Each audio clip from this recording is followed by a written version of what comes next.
আমাদের গ্রামে একটি মক্তব আছে।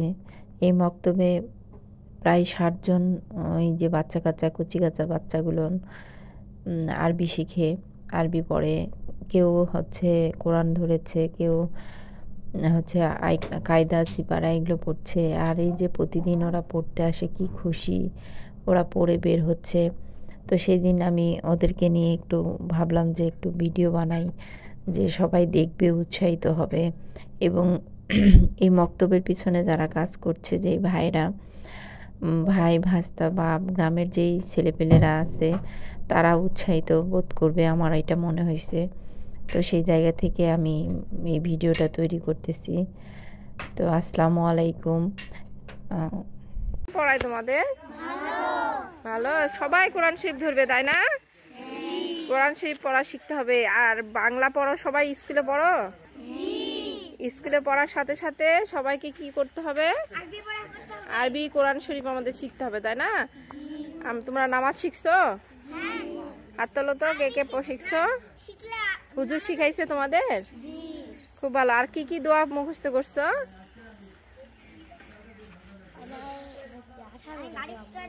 18টা দোয়া মুখস্থ হয়েছে, মাশাআল্লাহ।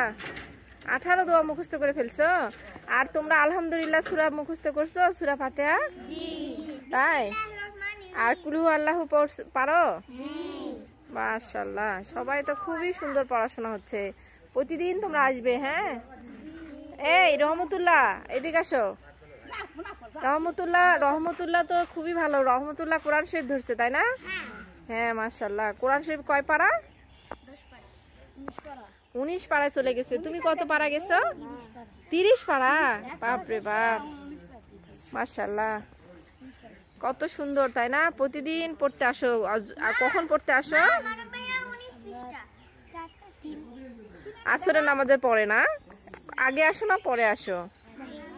আগে আসো। ও যাক, তোমাদের দেখে দেখো কত ভালো লাগতেছে, কি সুন্দর করে তোমরা পড়ো, তাই না? আচ্ছা, তোমাদের বাড়ি এখন কোন দিকে? কার বাসা কোন দিকে? এইদিকে দিয়ে যাবে তোমরা সবাই? চলো আমরাও যাই। এই যে মক্তবের ভিতরে ওরা পড়াশোনা করছিল, তখন আমি একটা ছেলেকে দিয়ে বললাম যে একটু ভিতরে যাও, যে একটু ভিডিও করে নিয়ে আসো। এই যে মসজিদটা আমাদের নির্মাণ কাজ চলতেছে, মসজিদের কাজ শেষ হলে ইনশাল্লাহ মসজিদটা অনেক সুন্দর লাগবে দেখতে। এবং গ্রামের ভিতরে এরকম একটু বড় মসজিদ সম্পূর্ণ কাজ শেষ হলে অবশ্যই দেখতেও ভালো লাগবে। এবং আমরাও চাই যে মসজিদের কাজটা তাড়াতাড়ি শেষ হোক। এই যে এখানে মক্তবের ভিতর, মসজিদের ভিতরেই ওরা এখানে পড়াশোনা করে বাচ্চাগুলো। তো এটা একটু ওরা ঘুরিয়ে আমাকে দেখাইলো, ভিডিও করে নিয়ে এসে আমাকে দেখাইলো যে এভাবে ওরা ভিতরে এভাবে পড়ে। তো তারপরে এই যে বাইরে ওরা সব চলে আসলো। তো সেই দিনে আর একটু দূর থেকে ভালো করে আমি ভিডিও করতে পারছিলাম না, কারণ ধানের সিজন। ওখানেই মসজিদের সামনেই খলা আছে, আমাদের বড় খলা, সেখানে বঙ্গা মেশিন দিয়ে ধান মাড়াই চলতেছিল। এই জন্য একটু দূর থেকে যে একটু সুন্দর করে মসজিদটা দেখাবো, এটা আমি হচ্ছে না। আর তার চেয়ে বড় কথা যে এই যে বাচ্চাগুলোকে দেখছেন, এরাই ছিল আমার একটু যেতে দেরি হওয়াতে ৬০ জন বাচ্চার ম্যাক্সিমামই চলে গেছে। আর হুজুরও আগেই চলে গেছে, মানে সেদিন একটু তারা সবাই আগে এসেছে এবং আগে পড়া হয়ে গেছে। নাহলে হুজুরের সাথে হয়তো একটু কথা বলতে পারতাম, আরিফ হুজুর, আর সব বাচ্চাদেরকেও দেখাতে পারতাম। তো এই যে মসজিদে যে ৬০ জন বাচ্চা কাচ্চা পড়ালেখা করছে, মানে আরবি পড়ছে, এর পিছনে যে আমাদের ভাইরা আছে, বিশেষ করে মানিক ভাই, রাজু ভাই, সজীব, সাজু, তারপরে আরাফাত চাচা, মানে আপুর ভাই, আমার ভাই, আর হচ্ছে আর আছে আপেল চাচা। তো আরও অনেকেই আছে, হয়তো আমি আসলে সবার নাম আমার এই মুহূর্তে মনে পড়ছে না। এই যে ধান মাড়াই চলছে, ধান মাড়াইয়ের দৃশ্যগুলো দেখতেও আসলে অনেক ভালো লাগে। মসজিদের সামনে যেহেতু অনেক বড় একটু জায়গা আছে, তো এখানেই ধান মাড়াই চলছিল সেদিন। এই জন্য আরও সুন্দর করে যে একটু ভিডিও করব, এটা আমার হচ্ছিল না। তো মসজিদটা দোতলা হচ্ছে এবং বড় একটা সিঁড়ি, এবং মসজিদের সাইডেই আছে একটি গোরস্থানের জন্য জায়গা রাখা আছে। তো ওগুলো আমি একটু ঘুরে ঘুরে দেখছিলাম। এতখানি আসলে এইখানে আসাও আমার তেমন একটা হয় না।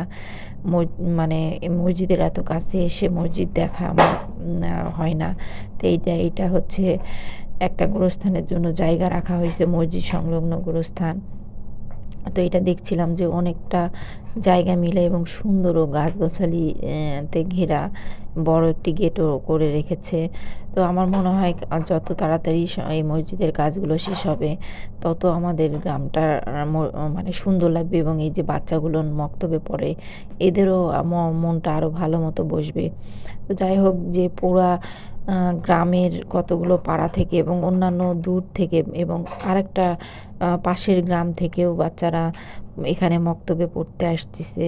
এটা যে একটা আমাদের গ্রামের জন্য ভালো এবং দেখতে ভালো লাগে, সুনামও যেমন বাচ্চারা শিখছে। সবচেয়ে বড় কথা যে এই উদ্যোগটা নেওয়ার জন্য আমি সকলকে অনেক অনেক মানে ধন্যবাদ জানাই।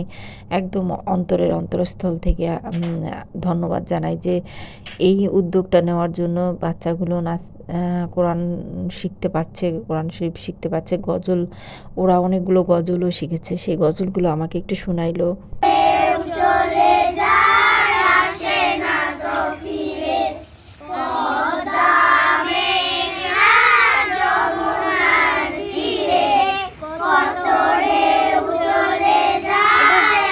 আর এই মক্তবের পিছনে আরও 2 জন অক্লান্ত পরিশ্রম করে, তারা হচ্ছে শুভ আর সাইদ।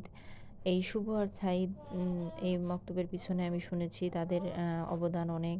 তো সবাই আমাদের মক্তবটার জন্য দোয়া করবেন যেন মক্তবটা আরও এগিয়ে যায়, আরও বাচ্চা কাচ্চা পড়ার সুযোগ পায়। আর যারা এই মক্তবের পিছনে অক্লান্ত পরিশ্রম করছে তাদের সবার জন্য দোয়া করবেন। আর যারা মসজিদের নির্মাণের দায়িত্বে আছেন, আশা করব তারাও মসজিদের নির্মাণ কাজটা তাড়াতাড়ি শেষ করবে। সবাই ভালো থাকবেন, আমার গ্রামের জন্য সবাই দোয়া রাখবেন। আল্লাহ হাফেজ।